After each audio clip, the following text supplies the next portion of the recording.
Hello student, welcome back to our e-classes. We have been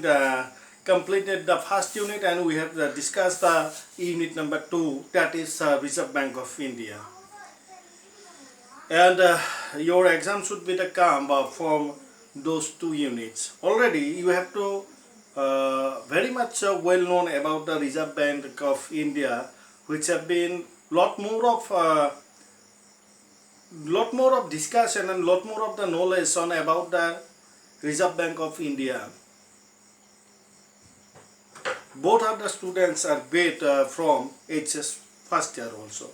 So little bit elaborate here two or more things in the Reserve Bank of India. Let's enter into the class and enjoy our class. হয় আমি আমাৰ ই ক্লাছৰ মাজলৈ আহো আৰু তোমালোক আজিৰ ইউনিটটো আমি ৰিজাৰ্ভ বেংক অফ ইণ্ডিয়া ভাৰতীয় ৰিজাৰ্ভ বেংক সম্পৰ্কে আমি কি কৰিম আলোচনা কৰিম আৰু তোমালোকে এই ৰিজাৰ্ভ বেংক সম্পৰ্কে ভালকৈ জানা কাৰণ মই এইটো কথা ক'ব বিচাৰো যে তোমালোকে ফাৰ্ষ্ট ইয়াৰটো এই ইউনিটটো অতি সুন্দৰকৈ তোমালোকে লাভ কৰিছিলা আৰু বহুখিনি ইয়াৰে তোমালোকে কথা গম পোৱা তথাপিতো ইউনিটটো যেহেতু আমাৰ দিয়া আছে বা আমি এইখিনি আমি কি কৰিব লাগিব আমি আলোচনা কৰিব লাগিব ঠিক আছে তো আমি ক্লাছৰ মাজলৈ আহো আৰু ক্লাছটো আমি এনজয় কৰো The establishment of Central Bank of India, which would issue the note and at the same time the function of the as a banker to the government was recommended in 1962. The Royal Commission of India, Currency and Finance, known as Hilton-Young Commission. In 1931, Central Banking Inquiry Committee also recommended for the setting up of the Central Bank of India. The Hilton Commission কি কৰিছিলে আমি কি কোৱা হৈছিল 1926 এইটো কামান কৰিছিল যে এটা কেন্দ্ৰীয় বেংক লাগে আৰু যিয়ে কি কৰিব মুদ্ৰা ছপোৱাৰ লগতে সমসাপেক্ষিক যিবিলাক কাৰ্য থাকিব সেই কাৰ্যসমূহ কি কৰিব লাগে পালন কৰিবৰ বাবে এটা কি লাগে বেংক লাগে আৰু সেই বেংকৰ অনুমতি মানে সেই বেংকৰ যে বিচাৰে হিলটন কমিশনে সেইটো কি কৰিছিল দাঙি ধৰিছিল কিমান চনত 1931 আৰু আমি এই কথাটো সম্পৰ্কে জানো যে কি কোন যে সেন্ট্ৰাল ব্যাংক হৈছে বা ৰিজাৰ্ভ বেংক হৈছে কি হয় as a apex financial institution of the country আৰু দেশৰ শীৰ্ষস্থানীয় বেংকটোৱে হৈছে বা শীৰ্ষস্থানীয় অনুষ্ঠানটোৱে হৈছে কোন মূলধনৰ ক্ষেত্ৰত সেইটো হৈছে কেন্দ্ৰীয় বেংক গতিকে তাৰ লগত সংযোগকে ৰাখি কিনে আমি কৈছো in 1931 চনত কি কৰিলে Central Banking Inquiry Committee also with the recommended for the setting of a Central Bank of India আৰু 1931 চনত কি কৰিলে Central Bank Inquiry Committee কি কৰিলে recommend for the recommend of the setting of a Central Bank of India in 1993 The Roundtable Conference also with the suggest to set up a central bank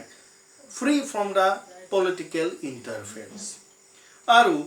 91 ji amar central bank eta set up hobo lage ba eta kendriyo bank lage dekhakhonot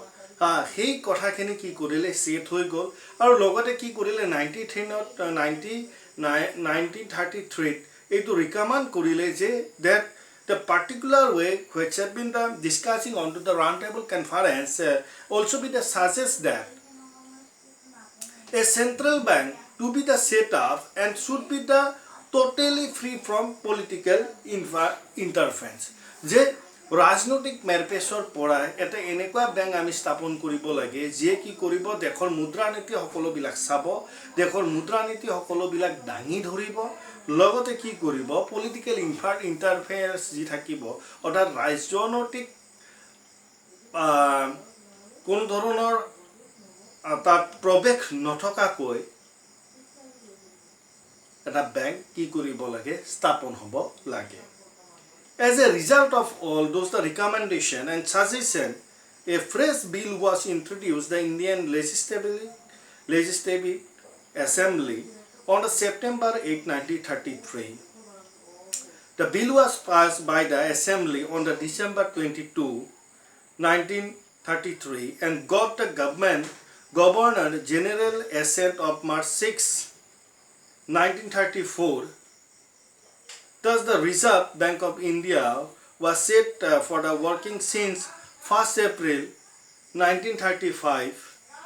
in accordance with the provision for the Reserve Bank of India Act 1934. যে কি হল সেই কথাটোৰ মতে যে free totally free কি হ'ব লাগে political ইন্টাৰফাৰেন্সৰ পৰা ব্যাংক এটা হ'ব লাগে আৰু কি কৰিলে সেই কথাখিনি লৈ কেনে আমাৰ পাৰ্লামেন্টত কি হল এটো সাজেশন লগা ৰেজুলেচন হল আৰু 1st September 8, 1933 Reserve Bank bill was passed and also get to the Governor General assent to the March 6, 1934. The Reserve Bank of India started to the since 1st April 1935 and accordance the provision of Reserve Bank Act 1934. 34 or accordance or mote 1st April or ami ki palo Reserve Bank ami pai kebo ba Bharatborkhoi লাভ কৰিলে এটা কথা হল এই reserve bank হওয়ার উদ্দেশ্যনো কি কিয় লাগে এটা প্রথম কথাটো হৈছে কি রিজার্ভ ব্যাংক বুলি কোৱাৰ লগে লগে বা সেন্ট্রাল ব্যাংক বুলি ক'লে আমি এইটো বুজি পাও যে রিজার্ভ ব্যাংক হৈছে কি it is a apex institution of the country হেইটো বুজি পাও totally free from to the political interference হেইটো বুজি পাও যে 1934 বা 1933 কি হল বিল পাস হল অ্যাসেম্বলিত তাছত আমি কি কলে 1st April 1994 আমাৰ কি হল ৰিজাৰ্ভ ব্যাংক আমি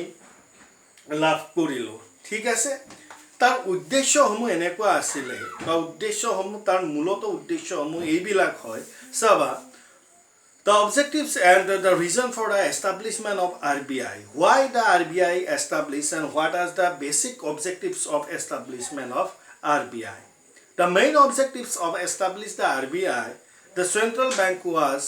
the Central Bank of India were followed কেন্দ্র ব্যাংক ভারতীয় কেন্দ্র ব্যাংকে এই উদ্দেশ্য বা এই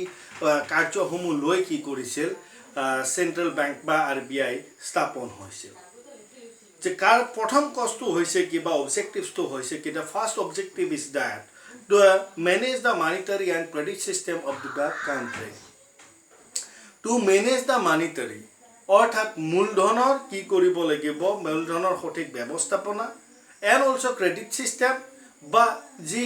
credit দিয়াৰ সিস্টেম থাকিব অৰ্থাৎ ঋণ প্ৰদানৰ যে সিস্টেম থাকিব অফ টু দ্য কান্ট্ৰি তাক কি কৰিব ক্ৰেডিট এন্ড মানিটাৰি সিস্টেম দুটাকে কি কৰা মেনেজ কৰা অৰ্থাৎ আমি এনেকে যদি সহজ ভাষাত বা সিম্পলি ওয়াৰ্ডত যদি আমি এনেকুৱাকে কও the monetary and credit system managed by to the RBI that is why the setting of the order establishment of RBI point number 1 okay understood my student then point number 2 is also mentioned here to stabilize the internal and external volume of rupees যে reserve bank হওয়ার আগৰ কথাখিনি যদি কৰো বিভিন্ন ব্যাংকে imperial bank বহুত ব্যাংকে কি কৰিছিল তেওঁলোকৰ মুদ্ৰা নীতি লৈছিল বা এনেকুৱাকে বা বিভিন্ন ব্যাংকক মুদ্ৰা ছপোৱাৰ দায়িত্ব দিয়া হৈছিল গতিকে so that was that time there not should be the stabilize the monetary system so to be the stabilize the monetary system one institution should be taken to the by the all responsibility so that is why that is the main objective to establish the RBI to stabilize the monetary policy by volume of rupees okay both internal and external understood my student বুজি পাইছা তোমালোকে for balance and systematic development of banking into the country যে reserve bank নোহোৱাৰ আগতে বা central banking নোহোৱাৰ আগতে আমি যদি কও যে ভাৰতবৰ্ষৰ ব্যাংকিং যি সেৱা আছিল হেতু কি আছিল আনস্টেবিলাইজ আছিল সুস্থিৰতামূলক ব্যাংক ব্যৱস্থা নাছিল বিভিন্ন ব্যাংক ৰাতিৰ ভিতৰত স্থাপন হৈছিল বিভিন্ন ব্যাংক ৰাতিৰ ভিতৰতে মৃত্যুৰ মুখত হৈছিল বিভিন্ন ধৰণৰ মানে কি লেনদেন বিলাক কাৰ্যবিলাক সমাধা বা কাৰ্যবিলাক চলি আছিল ব্যাংকিং সেৱাবিলাক চলি আছিল গতিকে কথাটো এনেকুৱা হয় বা আমি এনেকুৱাকে ক'ব পাৰো যে কি হ'ব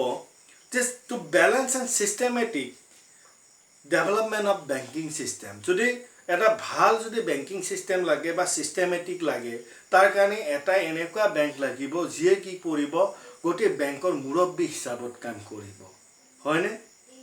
যে মুৰব্বী নোহোৱাকৈ থাকিলে কোনো কাম সিদ্ধি নহয় গতিকে মুৰব্বী লাগিব আৰু মুৰব্বী লগাৰ কাৰণে economy is the main thing banking is the main thing so that is why the point of view that to developing and organizing the systematic and developing the banking system for the country, that is why the establishment of RBI. So that is the objectives of RBI, isn't it? Why no? Then point number 4, for the development of organized money market into the country. Development of organized money market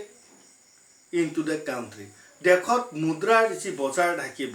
তাক এক সংঘবদ্ধ ৰূপত কি কৰা বা এটা সুস্থিৰ এটা সংঘবদ্ধ ৰূপত কি কৰা দেশত বিয়পোৱা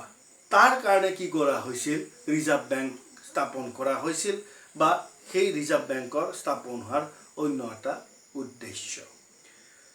to develop the organized money market into the country. Okay, then go for to the point number 5, for proper arrangement of agriculture finance.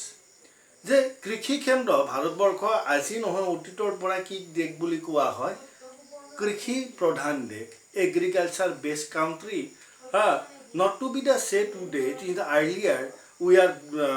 well know that India is the agriculture based country. So that is why the priority sectors of agriculture and to be the flow of finance to be the agriculture we need a bank who see the properly and separately for the agriculture. That is why the establishment of RBI. So this is the another objectives of establishment of RBI. Okay, the proper arrangement of agriculture of finance. Okay, understood my student? Then proper arrangement of industrial finance. So not only the development of industrial, but also we know to the better development and vast development, we need the agriculture, we need the industry also, not agriculture, we need the industrial also. So lot more of the industrial base, but lot more of to the country to become to the vast development need the industry. হয়নে উদ্যোগ কিন্তু লাগিব উদ্যোগ লগাৰ কাৰণে কি লাগিব নিশ্চয়কৈ তাত কি হ'ব লাগিব to see to the very narrowly but we see to the very radical things to be the that to see the industrial development industrial যদি ডেভেলপ কৰিব যদি লাগে তাৰ কাৰণে কি লাগিব we need to the finance কোনে দিব বা ফাইনেন্স কেনেকৈ হ'ব ষ্টেবিলাইজ মানিটাৰী কেনেকৈ হ'ব is the question those questions should be the arising into the discussion of above then the establishment of main reason of or to the objectives of establishment by the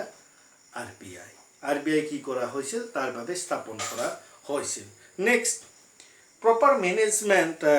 of public debt যে public date যি থাকিব অৰ্থাৎ ৰাজহুৱা যি ঋণৰ বা ধাৰৰ যি পৰিমাণ থাকিব তাক যদি প্ৰপাৰ মেনেজ কৰা নহয় প্ৰপাৰ যদি ৱেট নিয়া নহয় ক'ত কিমান ধাৰ আছে কি হৈছে কি হোৱা নাই it not be to the suitable for their country to became to the proper arrangement and became to the development also' we need to the proper monetary system বা proper monetary flow' that is why but that is the main reason to establishment of RBI. Okay, that public debt bilak jate ji thar thakibo hei bilak khustir bhabe solibo pare. Then go for to the point number 8 to establish the monetary relation with the other countries or the world international financial institution also. To connectivity with to the other country and also with the trade another import export etc trade commerce industry lot more of the word we have been to the nowadays we have been hearing jo tar kane ba onno dekhor logot country logot jodi ami connectivity hobo lage ba and also be the international je financial institution ase tar logot jodi connectivity hobo lage number of industrial institute to be the connectivity to the other country then we need a one institution who can handle and connectivity with the financial international financial institution. That is why, and that is also be the objectives, and that is the main reason to establishment of RBI. Understood my student? অর্থাৎ বৈদেশিক যি আমাৰ দেশৰ বা বৈদেশিক বাণিজ্যৰ লগত বা বৈদেশিক আন্তঃৰাষ্ট্ৰীয় যিবিলাক মুদ্ৰা নীতি আছে বা মুদ্ৰাৰ বা যিবিলাক মূলধন দিয়া অনুষ্ঠান আছে তেওঁলোকৰ লগত যদি প্ৰপাৰলি মানে সঠিক ৰূপত যদি যোগাযোগ কৰিবলগীয়া অনুষ্ঠান এটাৰ যদি প্ৰয়োজন হয় সেই অনুষ্ঠানটোৱে হৈছে কোন কেন্দ্ৰীয় বেংক ভাৰতবৰ্ষৰ কাৰণে সেইটো আমাৰ ৰিজাৰ্ভ বেংক অফ ইণ্ডিয়া তাৰ বাবেও বা তাৰ উদ্দেশ্যৰ কাৰণে বা তাৰ কাৰণেও কি হৈছিল ৰিজাৰ্ভ বেংক কিন্তু স্থাপন কৰা হৈছিল then point go for to the point number 9 for centralize of the cash reserve of commercial bank যে বাণিজ্যিক বেংকৰ কেন্দ্ৰীয়ভাৱে মূলধন জমা কৰা এটা অনুষ্ঠান লাগে নহলে কি কৰিব তেওঁলোকৰ পইচা তেওঁলোকে ৰাখে আৰু বিভিন্ন ৰূপত পইচা বিভিন্ন ঋণৰ ৰূপত দিয়া মানে কি আনবেলেন্স বা unsuitable balancing of the economical system তো বেলেন্সত অনাৰ কাৰণে বা কমাৰ্চিয়েল বেংকৰ বাণিজ্যিক বেংকৰ মূলধনসমূহ এটা থোৱা ঠাইৰ বাবে কিহৰ সৃষ্টি হ'ল ৰিজাৰ্ভ বেংকৰ সৃষ্টি হ'ল বা তাক সৃষ্টিৰ ৰিজাৰ্ভ বেংক সৃষ্টি হোৱাৰ অন্য এটা কিন্তু উদ্দেশ্য পাইছো বুজি then point number 10 to maintain the balance between the demand and supply of currency যে লগে লগে এই কথাটো কোৱা হৈছিল যে demand and supply of the currency যে চাহিদা আৰু ডিমান্ড হয় নে নহয় ডিমান্ড এণ্ড সাপ্লাই চাহিদা আৰু যোগান কি হয় কাৰেন্সিৰ সেইটো যদি ইমবেলেন্স হয় তেতিয়াহ'লে কি হয় হয় মুদ্ৰাস্ফীতি হ'ব inflation or deflation to see to the sometimes of inflation to see to the sometimes of deflation. So that is why not to be the inflation and not to be the deflation, to be the balancing of the currency, whole country to be the maintained by to the RBI. So that is the another reason and also be the objectives of establishment of RBI. Today we have discussing the 10 points and what are the basic reason of to the establishment of RBI. Earlier HS first year lot more of class I will be taken on about to the RBI and number of point number of things we have discussed on about RBI. Okay guys, today we have discussing. I hope that lot more of students, not only the lot more, every student have been the understand very gently অতি সুন্দৰকৈ তোমালোকে কি পাইছা বুজি পাইছা আন্ডাৰস্ট্যান্ড very জেন্টেলি আৰু যদি কিবা থাকে তেতিয়াহ'লে মোক ক'বা মই সেইখিনি আকৌ কি কৰি বুজাই দিম তো আজিলৈ এৰিছোঁ নেক্সট ক্লাছত আমি কি কৰিম পুনৰবাৰ আমি লগ পাম তো stay safe, stay home and study for your exam. Okay, thank you. Have a nice day.